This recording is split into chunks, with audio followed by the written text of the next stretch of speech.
Would the rule that you applied in 2016 to the Scalia vacancy apply in 2024 to any vacancy that occurred then?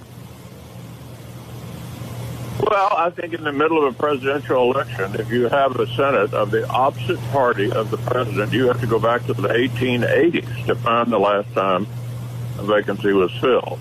So I think it's highly unlikely. In fact, no, I don't think either party, if it were different from the president, would confirm a Supreme Court nominee in the middle of an election. Senate Minority Leader Mitch McConnell making it clear what he would do if Republicans control the Senate again under a Democratic president. McConnell was able to fill 3 Supreme Court seats during the Trump presidency with conservative judges. That promise to move the court to the right solidified Trump's support among white evangelicals. And now the nation's largest Protestant denomination is charting its path forward. The annual meeting of the Southern Baptist Convention is underway, and there is major infighting as the church grapples with hot-button issues like race, the role of women in the church, and how to handle sexual abuse.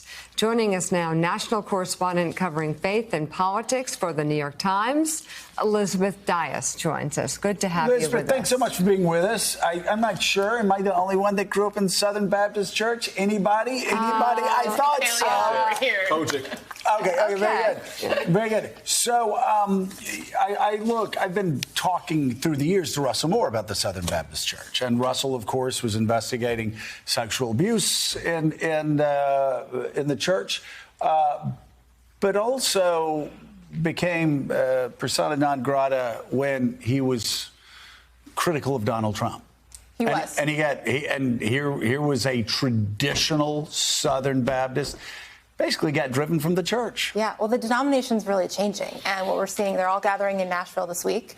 And we're all really wondering if this is the end of the Russell Moore era of the Southern Baptists. I mean, they have about 16,000 pastors and leaders there, mostly white. I mean, at its most basic level, this is a gathering in the South of about 16,000 mostly white men to debate race, sex, the role of women, and the future of evangelical power in the country. And a lot's at stake. You know, they're potentially going to elect an anti-establishment populist candidate. This is a denomination, as you know, that is already very conservative. Right. And it's facing another conservative takeover. But not conservative enough, because you write in your article that those that used to be seen as a conservative faction are now being basically called moderates and sellouts. Right. Well, it sounds sort of like the Republican Party a few years ago, doesn't it? Right. This just infiltrates all of conservative and especially Christian America. I mean, these are, as you said, like many of these people really supported former President Donald Trump.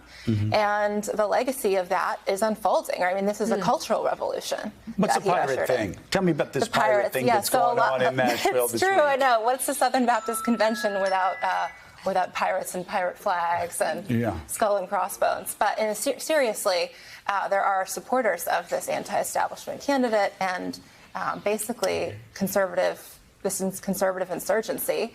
And they have flown to Nashville. Some of them have been on social media with displaying their pirate flags and their take the ship hashtags.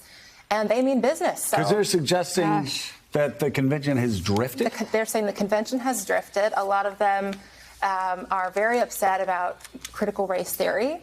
And we also have to remember, this is a year after the murder of George Floyd. Right. And the country's experienced great change and awakening in that area. And there's a lot of resistance to that in white Christian America.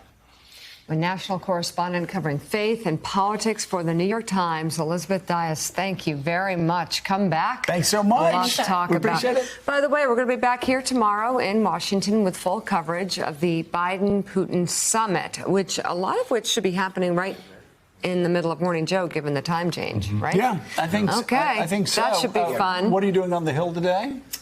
Well, the Hill is still kind of we're stuck in infrastructure talks that are now dragging in, weeks on end.